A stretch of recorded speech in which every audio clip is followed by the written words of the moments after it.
दोस्तों, हमारे daily life में इलेक्ट्रिसिटी की कितनी इंपॉर्टेंस है ये शायद मुझे बताने की जरूरत नहीं है। Fan, mobile, TV, refrigerator, AC, ये सारे ऐसे इक्विपमेंट्स हैं जिनके बिना आज हम अपनी जिंदगी की कल्पना भी नहीं कर सकते। और इन सारी चीज़ों को चलाने के लिए हमें ज़रूरत होती है इलेक्ट्रिसिटी यानी कि बिजली की। हम चाहे घर पर हों या फिर ऑफिस में, हर जगह हमें बिजली यानी कि करंट की ज़रूरत पड़ती है। दोस्तों, एक ज़माना था जब लोग दिए की रोशनी में अपनी ज़िंदगी बिता लेते थे, और एक आज का समय है यदि महज 12 घंटे के लिए भी आज बिजली चली जाए तो चारों तरफ हाहाकार मच जाएगा। बड़ी बड़ी फैक्ट्रियाँ चलनी बंद हो जाएंगी, बड़े बड़े मशीन्स काम करना बंद कर देंगे, इवन हमारे रोज़मर्रा के इक्विपमेंट्स भी डेड हो जाएंगे। ऐसे में ये कहना गलत नहीं होगा कि आज के समय में रोटी, कपड़ा और मकान की तरह ही बिजली भी लोगों की बेसिक नीड बन चुकी है। पर यहाँ सोचने वाली बात यह है कि जो चीज़ हमारी लाइफ के लिए इतनी ज़्यादा ज़रूरी है, उस चीज़ का आविष्कार किसने किया, किसने इलेक्ट्रिसिटी यानी बिजली का इन्वेंशन किया, और सबसे ज़रूरी कब किया। दोस्तों, अगर आप भी इलेक्ट्रिसिटी के इतिहास के बारे में जानना चाहते हैं और अपने ज्ञान को बढ़ाना चाहते हैं तो इस वीडियो में हमारे साथ अंत तक बने रहिएगा। दोस्तों, यहाँ सबसे पहले तो हमें ये जानने की ज़रूरत है कि इलेक्ट्रिसिटी का आविष्कार नहीं बल्कि उसकी खोज हुई थी। खोज और आविष्कार में एक बहुत बड़ा डिफरेंस होता है जिसे लेकर अक्सर लोग कंफ्यूज रहते हैं, पर आज के इस वीडियो में हम आपके इस कंफ्यूजन को भी हमेशा के लिए दूर कर देंगे। दोस्तों, जो चीज़ नेचर में पहले से मौजूद है और उसे जब किसी इंसान द्वारा खोजा जाता है तो उसे साइंस में खोज कहा जाता है। जैसे फायर, ये हमारे नेचर में पहले से ही मौजूद है और बाद में आदि मानव ने इसे खोज निकाला था। लेकिन जब कोई चीज़ नेचर में पहले से मौजूद नहीं हो और उसे किसी इंसान के द्वारा बनाया जाए तो उसे इन्वेंशन यानी कि आविष्कार कहा जाता है, और जो आविष्कार करता है उसे हम साइंटिस्ट कहते हैं। अगर बात इलेक्ट्रिसिटी यानी कि करंट की करें तो ये तो नेचर में पहले से मौजूद था, इसलिए ये कहना गलत होगा कि इलेक्ट्रिसिटी का इन्वेंशन हुआ है, क्योंकि इलेक्ट्रिसिटी की तो खोज हुई थी। वैसे यहाँ ध्यान देने वाली बात यह है कि इलेक्ट्रिसिटी की भले ही खोज हुई हो, लेकिन आज हम जिस अल्टरनेटिंग करंट यानी कि एसी करंट का इस्तेमाल अपने घर, ऑफिस में करते हैं उसका आविष्कार हुआ था। फैन, टीवी, रेफ्रिजरेटर, इन सारी चीज़ों को चलाने के लिए जिस करंट का इस्तेमाल किया जाता है वो अल्टरनेटिंग करंट है। पर जो करंट आज हमें बैटरी से मिलता है वो डीसी करंट यानी कि डायरेक्ट करंट होता है। हमारे साइंटिस्ट ने डीसी करंट की ही खोज की थी। बाद में डीसी करंट को ध्यान में रखकर अल्टरनेटिंग करंट का इन्वेंशन किया गया था। और आपको ये भी पता होना चाहिए कि ये सभी खोज और इन्वेंशन किसी एक इंसान के द्वारा नहीं किए गए हैं, बल्कि ये अलग अलग समय में अलग अलग लोगों के द्वारा किया गया है। और अगर समय काल की बात करें तो 2700 BC पहले तक लोगों को सिर्फ इतना पता था कि कुछ मछलियां ऐसी होती हैं जिन्हें छूने से झटके का एहसास होता है, लेकिन वो लोग इस बात से अनजान थे कि वो झटका असल में करंट का ही एक रूप है। लोगों का ध्यान करंट की तरफ 600 BC में गया जब थेल्स नाम के एक साइंटिस्ट ने कांच के एक टुकड़े और रेशम के धागे की मदद से इलेक्ट्रिसिटी की खोज की। उन्होंने अपने इस एक्सपेरिमेंट के लिए कांच के एक टुकड़े को कुछ देर तक रेशम के धागे पर रगड़ा, और फिर जब वो कांच के टुकड़े को कागज के टुकड़े के पास ले गए तो उन्होंने पाया कि उस कांच के टुकड़े में एक खास तरह की पावर आ गई है। वो बेहद ही हल्की वस्तु कागज को अपनी तरफ आकर्षित कर रही है। उस कांच के टुकड़े में जो पावर आई थी, थेल्स ने उसे ही इलेक्ट्रिसिटी का नाम दिया था। पर थेल्स के इस थ्योरी पर उस समय ज्यादा लोगों ने ध्यान नहीं दिया। इसके बाद साल 1772 में बेंजामिन फ्रैंकलिन नाम के एक महान साइंटिस्ट ने अपने एक एक्सपेरिमेंट में यह साबित किया कि आसमान में चमकने वाली बिजली करंट का ही एक रूप है। आप जानकर शौक हो जाएंगे कि बेंजामिन फ्रैंकलिन ने अपने इस एक्सपेरिमेंट के लिए अपनी जान तक को जोखिम में डाल दिया था। एक्चुअली जब एक रोज तेज आंधी तूफान के साथ बारिश हो रही थी, उस समय बेंजामिन ने अपने एक्सपेरिमेंट के लिए एक पतंग ली और पतंग की डोर में एक चाबी लटकाकर पतंग को आसमान में उड़ाने लगे। थोड़ी देर बाद जब आसमान में बिजली कड़की तब बिजली पतंग की भींगी हुई रस्सी से होते हुए चाबी तक आई, जिससे बेंजामिन फ्रैंकलिन को बिजली का झटका महसूस हुआ। और इस तरह से बेंजामिन फ्रैंकलिन ने यह साबित कर दिया कि आसमान में कड़कने वाली बिजली करंट का ही एक रूप है। वाकई बेंजामिन फ्रैंकलिन एक ग्रेट साइंटिस्ट थे। दोस्तों, उनकी इस महान थ्योरी की वजह से ही बिजली की खोज करने का श्रेय उन्हें दिया जाता है। बेंजामिन फ्रैंकलिन के बाद साल 1800 में इटली के एक वैज्ञानिक एल्सेंड्रो वोल्टा ने केमिकल रिएक्शन से बिजली बनाई थी, जिसे उन्होंने इलेक्ट्रिक सेल का नाम दिया। इलेक्ट्रिक सेल को ही आज हम बैटरी के रूप में जानते हैं, यानी आज हम जिस बैटरी का इस्तेमाल करते हैं उसे बनाने का श्रेय एल्सेंड्रो वोल्टा को जाता है।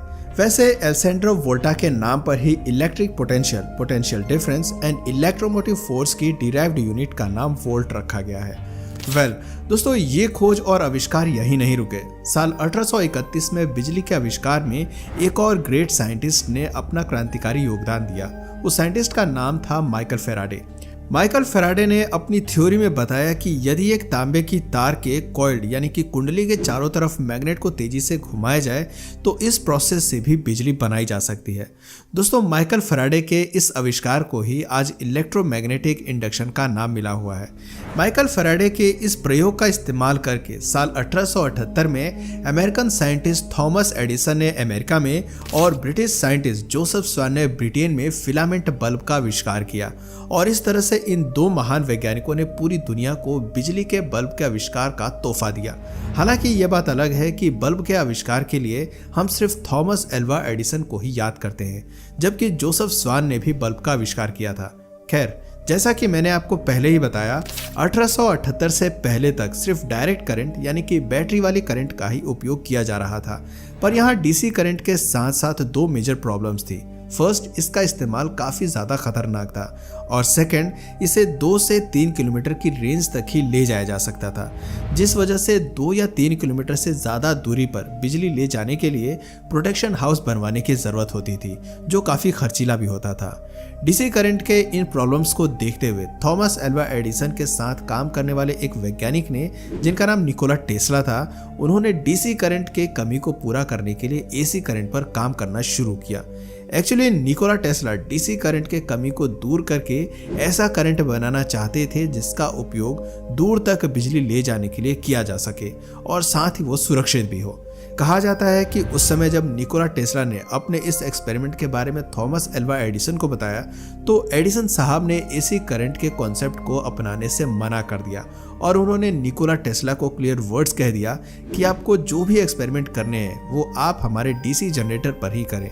एसी करंट के कॉन्सेप्ट के लिए हम कुछ भी अलग से नहीं करने वाले हैं। उस समय थॉमस एल्वा एडिसन का ये रवैया निकोला टेस्ला को अच्छा नहीं लगा, इसलिए उन्होंने एडिसन की कंपनी छोड़ दी और वो अकेले ही एसी जनरेटर और एसी मोटर के थ्योरी कॉन्सेप्ट पर काम करने लगे।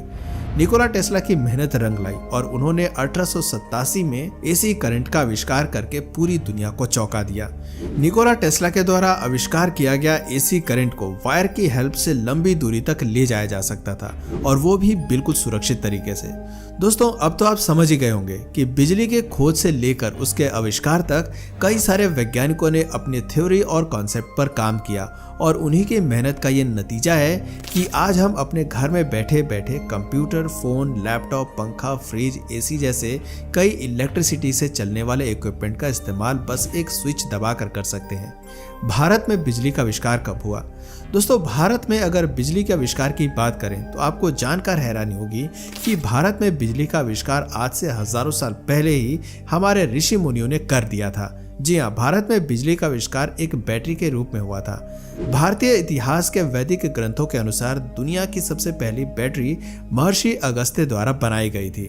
जिन्हें महर्षि अगस्त्य के बारे में नहीं पता, उन्हें बता दें, महर्षि अगस्त्य के भाई का नाम विश्रवा था और विश्रवा कोई और नहीं बल्कि रावण के पिता थे। खैर, वापस से हम अपने टॉपिक पर आते हैं। महर्षि अगस्त्य ने सबसे पहले ड्राई सेल का आविष्कार किया था। इसका वर्णन आपको अगस्त्य संहिता नाम की किताब में मिल जाएगा। इस किताब में महर्षि अगस्त्य ने ड्राई सेल बनाने की पूरी तकनीक बताई है। दोस्तों, इस किताब में लिखी ड्राई सेल बनाने के मेथड को पढ़कर देश के वैज्ञानिकों ने काफी समय के बाद ड्राई सेल को बनाया।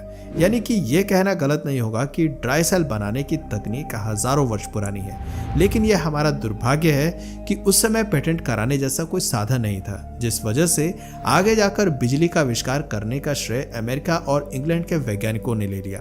दोस्तों, साल 1879 का समय था जब सबसे पहले भारत के कोलकाता शहर में इलेक्ट्रिसिटी बनाने वाली फैक्ट्री लगी थी। इसके बाद साल 1905 में देश की राजधानी दिल्ली में डीजल से इलेक्ट्रिसिटी का प्रोडक्शन शुरू किया गया। फिर क्या था, समय के साथ साथ धीरे धीरे पूरे देश में इलेक्ट्रिसिटी का इस्तेमाल किया जाने लगा। तो दोस्तों ये थी बिजली के खोज से लेकर उसके आविष्कार तक की पूरी कहानी। वैसे क्या आपको आज से पहले ये बात पता थी कि बिजली की खोज हुई थी, ना कि आविष्कार? अपना जवाब हमें नीचे कमेंट सेक्शन में जरूर बताइएगा। और अगर इस वीडियो से आपको कुछ नया जानने या सीखने को मिला या फिर इंटरेस्टिंग लगा तो प्लीज इस वीडियो को एक लाइक करके अपने फ्रेंड्स और फैमिली में से जरूर शेयर करें। और यदि आप इस चैनल पर नए हैं तो प्लीज इस चैनल को सब्सक्राइब करके बेल नोटिफिकेशन आइकन को ऑन कर लीजिए ताकि हमारे आने वाले वीडियोस आप मिस ना करें। मिलते हैं फिर किसी वीडियो में नए टॉपिक के साथ, तब तक के लिए नमस्कार।